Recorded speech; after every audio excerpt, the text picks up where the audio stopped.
On revient à Montréal, l'arrondissement de Côte-des-Neiges, Notre-Dame-de-Grâce est en pleine mutation. Puis il y a un de ces vieux secteurs industriels ailleurs qui se transforme pour devenir une zone résidentielle à la fine pointe du design urbain. Nous sommes à l'angle des rues Victoria et Jean Talon.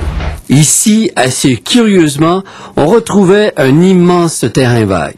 Aujourd'hui, des promoteurs y construisent un complexe de plus de 400 condos. Un projet vendu à une vitesse étonnante. Oui, ça se vend très bien. Je peux dire qu'il y a le flow naturel dans le secteur. À chaque fois qu'on fait une ouverture de phase, même côté ouest 1 et 2, on a des line-up de 2-3 heures dans nos premières journées. Les plus grandes firmes de constructeurs, Canvar, Bellecour, Devmont, se bousculent pour acquérir des terrains et pour y ériger leurs projets. C'est tout le quartier qui est en effervescence. Les grues s'y multiplient et pour cause. Le site se trouve au cœur même de l'île, au carrefour des autoroutes 15 et 40, près de 2 stations de métro sous-utilisées. Pour l'arrondissement, il s'agissait de profiter du momentum et de dézoner le quartier en le faisant passer d'industriel à commercial et résidentiel.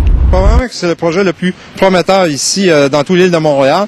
On ne se parle pas de projet immobilier, on se parle de l'éclosion d'un quartier, ce qui n'est pas peu dire. Et c'est en tout 4000 logements qui seront construits d'ici les prochaines années sur un site qui fait 400 000 mètres carrés et sur lequel on retrouvera des places publiques, des allées piétonnes, des pistes cyclables et des espaces verts.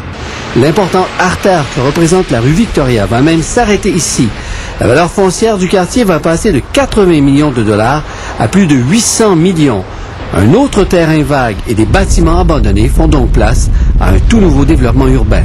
Charles Faribault, TVA Nouvelles, Montréal. Au retour, vous allez voir que ça va un peu mieux pour certains.